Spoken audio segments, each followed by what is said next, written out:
పనికిమాలినటువంటి వ్యక్తుల నోటి నుంచి కన్య అనేటువంటి మరి గర్భంలో యేసుక్రీస్తు జన్మించలేదు. మరియాకి అక్రమ సంబంధం ఉంది. అక్రమ సంబంధం వల్ల మాత్రమే యేసు జన్మించడని, బైబిల్లో లేని విషయాలు రోమా సామ్రాజ్యంలో ఎవరితో ఉండడం వల్ల కలిగిందని చెప్తున్నారు. అయితే ఇంతకే అంజలిదేవి వాయుదేవుడితో ఉండడం వల్ల హనుమంతుడు పుట్టాడని హిందూ గ్రంథాల్లో ఉందా లేదా? అంజలిదేవికి భర్త అవుతాడు వాయుదేవుడు? కాదే.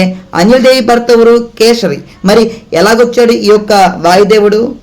వాయుపుత్ర హనుమానుని ఎలాగంటున్నారు మీరు?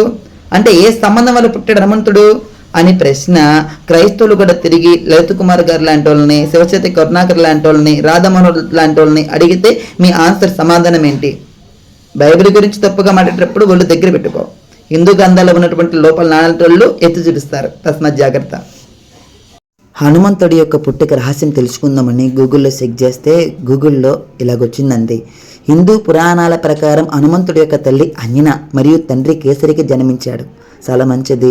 తర్వాత ఏముందో చూడండి. హనుమంతుడి పుట్టుకలో వాయుదేవుడి యొక్క పాత్రతో ముడిపడి ఉన్న పురాణాల కారణంగా మళ్ళీ అదే పురాణంలో కూడా హనుమంతుడి యొక్క పుట్టుకి వాయుదేవుడికి సంబంధం ఉందంట. అంటే ఏ సంబంధం అనగా అంజలిదేవికి వాయుదేవుడికి ఏ అక్రమ సంబంధమైన ఉందంటారా? ఒకసారి ఆలోచన చేయండి.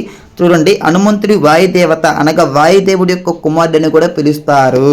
ఎందుకే హనుమంతుడు వాయుదేవుడి కుమారుడా లేకపోతే కేసరికి జన్మించినటువంటి కుమారుడా? ఒక క్లారిటీ తెచ్చుకోండి. ఎందుకే అంజలిదేవి భర్త కేసరియా వాయుదేవుడా? మీకే ఒక క్లారిటీ లేకుండా బైబిల్ మరియం తల్లి గురించి చెప్పేదండి.